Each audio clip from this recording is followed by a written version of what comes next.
안녕하세요. 나는 누구인가? 이 세계는 무엇인가? 이런 근본적인 질문 앞에서 때론 좀 막막함을 느끼곤 하죠. 네, 누구나 그렇죠. 특히 서양 실존주의 같은 경우는 명쾌한 답을 찾아 어렵다 뭐 이런 데서 오는 불안을 이야기하기도 하고요. 맞아요. 마르셀이나 하이데거 같은 철학자들이 그런 고뇌를 깊이 다뤘죠. 그런데 오늘 저희가 살펴볼 담마노트는 조금 다른 길을 보여주는 것 같아요. 네, 팔리 경전에 기반해서 존재와 마음에 대한 불교의 통찰을 담고 있는데요. 이게 단순히 질문에 답하기보다는 그 질문 자체가 어떻게 생겨났는지, 그리고 그 너머는 무엇인지를 파고드는 거죠. 그렇죠. 실존주의가 약간 멈춘 지점에서 한 걸음 더 나아간다고 할까요? 단순히 답 없음, 이게 아니라 고통이 발생하고 또 사라지는 그 근본 구조. 다시 말해, 연기, 파티카사모바다를 이해하려고 하는 겁니다. 연기요? 네, 그걸 통해서 문제 자체를 좀 해체하려는 접근법이죠. 와, 흥미롭네요. 그럼 이 담마노트를 통해서 존재와 자아에 대한 불교의 핵심 통찰, 그 속으로 한번 같이 들어가 보시죠. 아마 당신에게 새로운 관점을 열어줄지도 모릅니다. 그럼 먼저 그 실존주의와 불교의 접근 방식 차이가 좀 눈에 띄는데요. 네, 실존주의는 자아와 세계의 분리, 답할 수 없는 질문 앞에서 고뇌하는데 붓다는 자아가 있나 없나 이런 질문에는 답을 피했다고 하잖아요. 네, 그렇죠. 유명한 무기라고 하죠. 이게 단순히 모른다 이런 뜻은 아니라고요? 아, 그게 아주 중요한 지점입니다. 붓다의 침묵이나 답변 거부는요, 그 질문의 전제 자체를 넘어서는 어떤 통찰을 위한 초대 같은 거였어요. 초대요? 네, 핵심은 연기, 즉 이것이 있을 때 저것이 있고 이것이 생겨날 때 저것이 생겨난다. 또 이것이 없을 때 저것이 없고 이것이 사라질 때 저것이 사라진다. 바로 이 상호 의존성의 원리를 이해하는 데 있는 겁니다. 아, 모든 것이 연결되어서 그 조건 따라서 일어나고 사라진다. 이런 거군요. 맞습니다. 특히 그 연기의 고리 안에서 그러니까 의식이죠?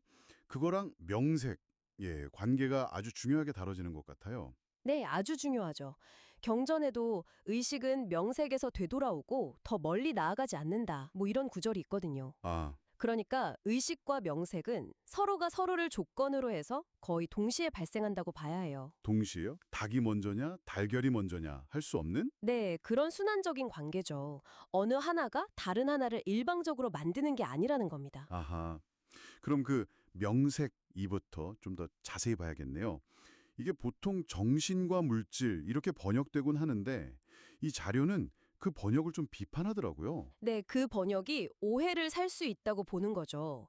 원어에 가깝게 이름과 물질 형태로 나눠서 이해하는 게 더 좋다고 강조합니다. 이름과 물질 형태? 네, 루파는 그 경험의 바탕이 되는 어떤 물질적인 측면, 뭐 예를 들면 4대 요소, 지수, 화풍나 감각 대상 같은 걸 의미하고요. 네.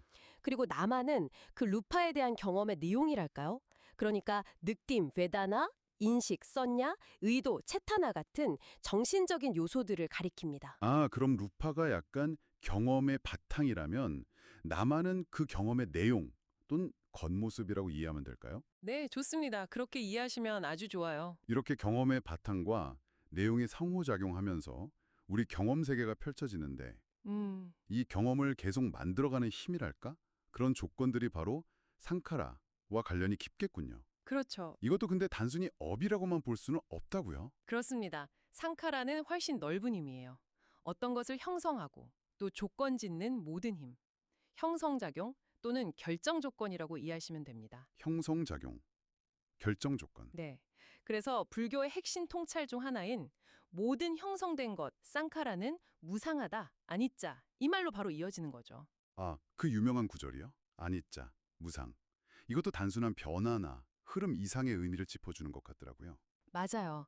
그냥 흘러가는 것뿐만 아니라 그 생겨나고 웃바도 또 사라지고 봐요. 그리고 머무는 동안에도 계속 변하는 티타스 아냐타땅. 그 모든 측면을 포함하는 개념입니다. 조건 지어진 모든 것, 상가타. 이게 본질적인 특징이군요. 네, 그렇죠. 그리고 이 무상함과 불만족스러움에 대한 통찰이 결국에는 아나타, 무아의 이해로 귀결되는 거고요. 네, 무아.